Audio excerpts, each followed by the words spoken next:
So eno diwama tujja gikozesanga buli myezi ebiri because kati enkuba etandise okutonya to expecting a prevalence y'ebiwuka okweyongera waggulu mu kitundu kye mulimu n'ebisolo ebirundibwamu n'embeera y'obudde buli enkuba bwetonya ekuŋŋaanya obukyafu amagi g'ebiwuka byonna mu kitundu kimu so ate mwe mulunda olova mugenda ne mulundira ewantu so zisobola okutuuka wantu ebiwuka webiri oyibreedingira ne zironda ne zikomyawo so tujja kusala ku bbanga eyo lyetubadde tukozesa tudiwaminye nga buli myezi ebiri wegiwera nga tukola ki bwe tunaakozesa diwama zino ne ziggwawo eno n'ekyo ekicupa tujja kukyusaayo tukozese eddala tetugenda kubeera ku kimu kyokka paka kitegedde so ogenda kuwa diwama eno aliwo anaagiwa tugenda kukozesa 0.2 mils per 2 kilograms kitegeeza buli kilo 2 information ye tegenda beera broadcasted nti egenda beera ku TV oba ogenda kwesangawa muleke so tujja kikola bwe tutyo well recommendations zigamba it is 0.2 mils per 2 kilograms ekitayimuzinga n'ogamba 0.2 times 10 that is 2 mils per 10 kilo body weight then times 20 that is yes so olw'okuba nti tuli mu mbeera ya season bwete ey'enkuba tugenda kukidda buli nga tujja kola 5 mils per 20 kilo body weight kitegedde so esussaamu eri mu kilo 25 ojjagiwa between mils 8 ku 10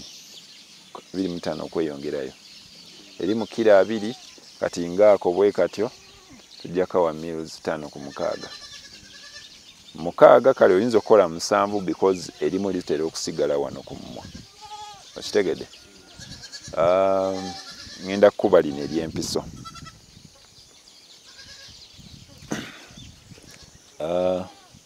tugenda kukozesa very beni ono tukozese ne multivitamin soke tukozese ebyatu for now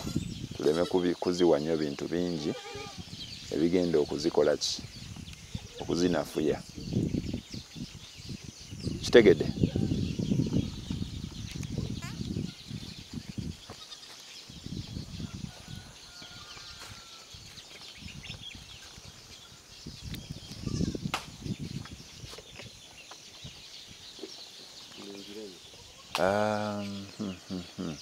oyinamu obuzibadde ziraga signs z'omusujja for now temuli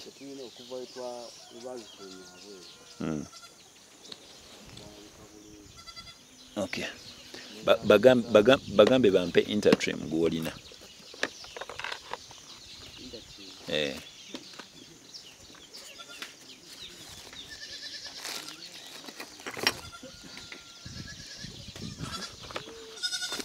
oba kankozesa ono Norodyne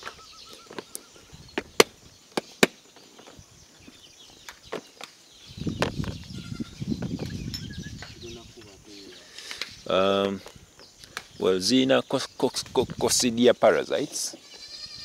so kyandibadde kirungi ne tuziweerako considering okuba nti tezirabika bubi zifunyeko ku kyekulya okusinga we twazirekera ku luli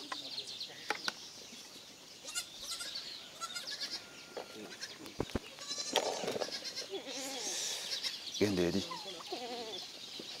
diwama then gyomaze okuwa nenjiwa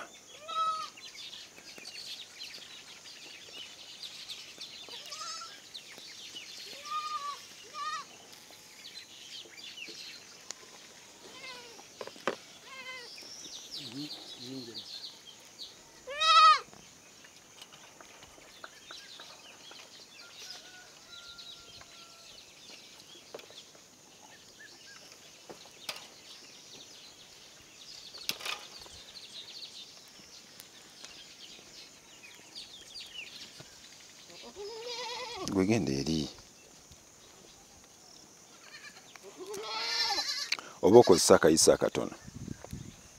akasobola opima accurately.